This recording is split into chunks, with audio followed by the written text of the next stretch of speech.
But that's the thing, when you were watching it then, and again, like Paris, when it goes to the live audience, and you see the characters come to life, was there a point where you went, we've got something here? Because it had a kind of a soft-ish launch on Channel 4. It didn't go through the roof right away. It was well received, but it wasn't like an immediate, I suppose, comparable to The Office in that stage. Well, we had bad review. We had a nice experience of a person who tore us to shreds on the first episode and then apologised on the 6th.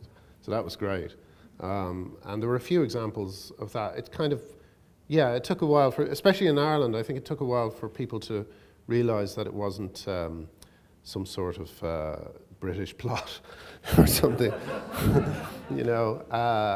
And I think people were a bit uneasy about it, and then they just start. Like, I had a very odd experience where I went on to Right to Reply with a second-generation Irish woman accusing me of being a racist, being anti-Irish. So you had this very weird visual image of a woman with a Mancunian accent accusing a man with a Dublin accent of being anti-Irish. It was very odd. And so there was, but that was, you know, I think she was tricked a little bit into doing that, because I don't think she knew that it was written by Irish people, you know. And in the end, my belief is that, sorry, my belief, my theory is that if you basically, comic characters are negative, you know. They can't be positive or they won't be funny.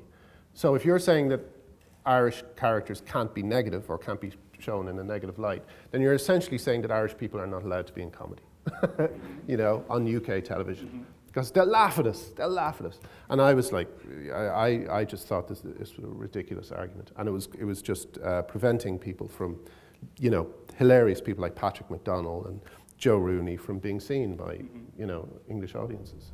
And I remember saying, years and years ago, you were talking about particular episodes, and I remember you saying, I don't know if this is true, is that there was the only episode that didn't that got a kind of a funny response from the live audience who was there in the night, was the episode with Brendan Grace. Yeah. That it was again, I don't think Brendan Grace has ever done anything like it before or since. Yes, but it was a very specific scene. It was the sports day. And Brendan Grace comes in and says, do you like looking at young fellas running around in shorts? And I think people might have thought, and in fact I've seen a few reviewers take this from it, but I think people thought that they were getting off on it in a kind of sexual way, and that wasn't the point at all. I thought, how could you watch Father Ted and think that we would do that as a joke? They just loved the sports day. But I think it's we've always managed, and that's the thing, is that I think the reason it works or resonates with Irish audiences is that even though it was produced by Channel 4, there's not a false note. There's not a note. Yeah. And I think that's what happened. Like, Irish audiences, I think, have there's a bullshit detector when they see stuff that's Irish, that's done abroad, that it might have been compromised or might have been watered down. Well, it was Irish director, of the language, Irish actors, Irish crew, Irish cast, you know. Yeah. I mean, the only people who were English were, you know, when we went to London, we had to have an English crew for the studio parts, you know, but it was Irish right down the middle, you know.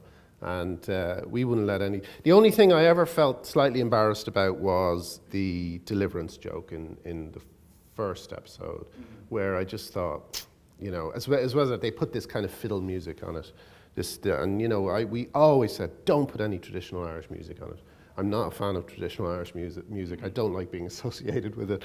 And so we were like, please don't put it. And of course, you know, this was when we weren't directing. And of course, the next thing I see, this guy dancing around to fiddle music, and that was annoying to me, you know.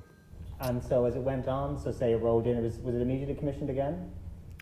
It was pretty quick, yeah. I mean, we won the BAFTA on the first series, so yeah. They would look insane if they didn't recommission it. Well, at what point then in that first one did you go, because again, as part of the two of you still emerging, essentially you'd cracked it, you know, you'd hit the next level. I think it was just every time Ardle opened his mouth. You know, I knew that Ardle, you see, Ardle, as I say, he was really in tune with us, and the way our writing and Ardle's performance, it was just clicked, you know, and every line reading Ardle used to get very lonely because no one gave him notes, you know. He didn't know whether he was doing a good job or not, because we all had other things to think about, and Ardle wasn't one of them because he was perfect, you know. So he used to get a bit lonely and scared on set because he just didn't know whether he was doing it or right or not. And eventually he came up to me and he said, "Is there any, you know?" I was like, "What what? No, just go back and keep doing it. You Well, know? that's the thing with again with Frank and with Dermot and with Arnold. Frank, on the other hand. How can you had 5 words, how could you get them so wrong? No, Frank was amazing, you know, and you know, but I always felt people, I think someone came up to Arthur and said, Frank Kelly's wasted in that program, and we had to kind of agree to some extent, because you got a classically trained actor who's got literally 4 words to say. He found so many ways to say them. Yeah, yeah. And it was, you know, it was a real challenge to try and, because we didn't realize we were doing it on the first series, but we painted ourselves into a corner by insisting to everyone that no, Father Jack only says a few things, he doesn't, you know, these are the words he says. And then on series 2 we thought, what the hell are we going to do with Jack, you know? And just things kept, you know, occurring to us, like, you know, that would be an ecumenical matter and that and stuff like that, you know.